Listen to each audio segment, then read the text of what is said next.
चलिए पुनः आपको अपना प्लेटफॉर्म यूट्यूब चैनल पर आपका स्वागत है।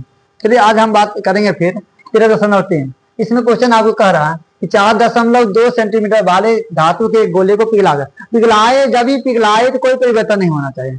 आयतन में पिघलाने के बाद जितना आयतन उसका है उतना आयतन दोनों बराबर, पिघलाने के बाद कोई परिवर्तन नहीं। तो ये क्वेश्चन लगातार बीपीएससी में सब देते रहता है।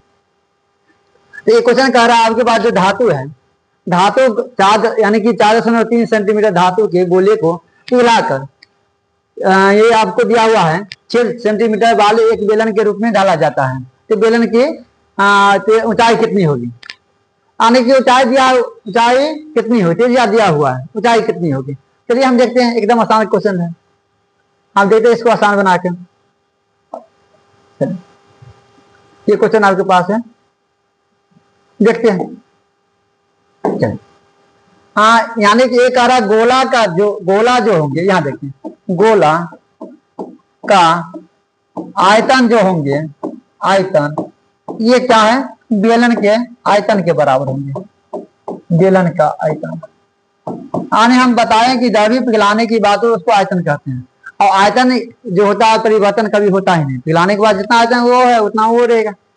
गोला का आयतन होता है 4/3 पाई आर क्यूब, और बेलन का कितना होता है, देखिए दोनों का जो त्रिज्या सेम नहीं दिया हुआ, इसीलिए हम इसको काट देंगे पाई r1 का स्क्वायर और h कह देंगे।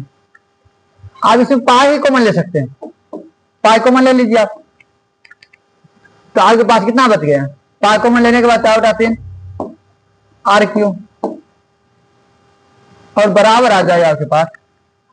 एक काम कीजिए, काय कॉमन लीजिए, काट लीजिए, काटिए, ठीक, काट लीजिए। अब 4/3 गुना ये जो r है इसका 4.2 है, बढ़िया देखिएगा, आसान क्वेश्चन है, का क्यू है बराबर, ये आपके पास जो 6 गुना 6 गुना h है। आप तो देखिए इसमें अगर दशमलव उड़ा दीजिएगा तो बटा हम 10 लिख सकते हैं। क्या यहाँ दिक्कत हो रहा है, ये दिक्कत नहीं हो रही है। और यहाँ देखिए 7 6 के 42 7, यानी 7 6 के 42 7, यानी 6 काम कंप्लीट है। कहिएगा आप क्या करें, आप ध्यान दीजिएगा, ये इसका आधा 2 होता है, इसका आधा 5 होता है, इसका आधा ये 5 हो जाएगा। आप देखिए एक 10 बच रहा है, आधा करना दीजिए, ये आधा 21, ये आ जाएगा 5, कहेगा 7 क्या 21 7, कोई दिक्कत है। ऊपर में आपके पास आ रहा है, सीधा देखिए ऊपर में आ रहा है 7 गुना 7 गुना 7 यानी 343, अब बट्टा में आ रहा है आपके पास 125 बराबर h। आप कहिएगा भाग दे दीजिए, आप तो भाग द्वारा आसान से दे सकते हैं, भाग में भी दिक्कत है, आप भाग दीजिएगा। चलिए 125, ठीक है, कोई दिक्कत नहीं, अब भाग दे दीजिए, यही आपका आंसर है। क्या 2 से लग जाएगा, नोट कीजिएगा, अच्छा नोट बाद में कर लीजिए, नोट कीजिए, नोट करना है, ठीक। तो ये आपके पास अगर भाग दे तो, अगर चाहते हैं भाग दे तो देखिए यानी कि क्या लिख सकते हैं आप, यानी कि 343, देखिए 343 है, 125 है, ठीक है, आसान से हो गया, 25 गुना 50 250, 3 ये आ जाएगा 14 मतलब 514 दशमलव 0। अब आ जाएगा 25 6 क्या नहीं 7 से लग जाएगा, तो 0.75 को सीधे देगा आंसर, कोई कहते हैं नहीं ना। चलिए ये काम कर लीजिएगा, आप भाग दे दीजिए, आगे बढ़िए, कुछ काम कीजिए, कैलकुलेशन चेक करिए, कुछ काम करते रहिए, और सब काम हम ही लोग करेंगे, तो आप लोग क्या कीजिएगा सब बताएंगे, सब काम हम ही लोग करते हैं। आप देखिए ये क्वेश्चन लाजवाब का लाजवाब है, हमें लगा इसे कोई लाजवाब आसान है ही नहीं, ये दिया 6 दिया 8 दिया और 10 दिया, इस टाइप का बेहतरीन क्वेश्चन आपको मिलता है।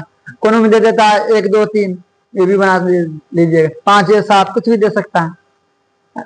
चलिए इसको देखते हैं, ये करा क्रमशः 6 सेंटीमीटर 8 सेंटीमीटर 10 सेंटीमीटर त्रिज्याओं के गोला को, जो त्रिज्या का गोला है उसको पिलाकर एक बड़ा गोला बनाया जाता है। पिलाकर एक बड़ा गोला बनाया जाता है। गोला का आयतन क्या होगा, बड़े गोला के परिणाम में त्रिज्या क्या होगी। तो वैसे लोग ट्रिक तैयार कर लेते हैं इसको, इसमें ट्रिक भी बनता है, इसमें ट्रिक भी बन जाता है। लेकिन चलिए ट्रिक छोड़िए और अपना पर ध्यान दीजिए, मतलब ट्रिक का कोई यूज नहीं है, चलिए छोड़ दीजिए, कोई बात नहीं। चलिए ध्यान देंगे।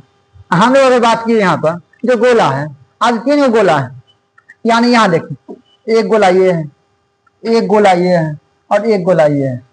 इसको मिलाकर एक बड़का गोला बनाया जाएगा। इस बात समझते हैं।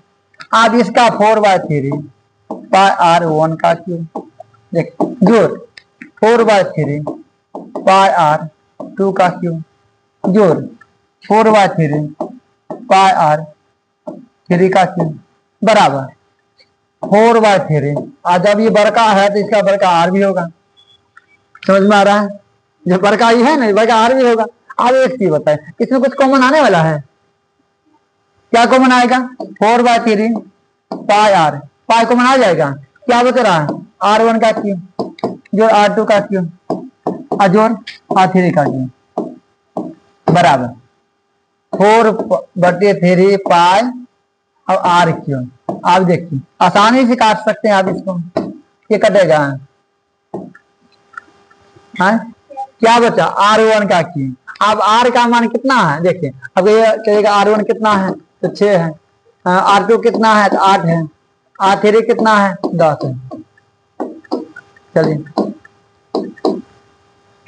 तो r1 का कितना है 6 का क्यूब, 8 का क्यूब और 10 का क्यूब। अब बराबर आपके पास है r क्यूब। समझ में आ रही है। आप देखिए यहाँ ध्यान दीजिएगा। अब इसमें हम यहाँ लिखे तो 6 का क्यूब 216, 8 का क्यूब 512 और 10 का क्यूब 1000 बराबर r क्यूब। इन्हें दिखता है, बराबर के बाद नहीं दिखता। चलिए अब तो दिखता है। तो 216 जोड़िए सबको, 17 से 28 आ जाएगा बराबर r क्यूब। आप इसका घनमूल निकालिए 12 सेंटीमीटर आ जाएगा। ये आपका आंसर है। कोई दिक्कत है, कोई दिक्कत है ना।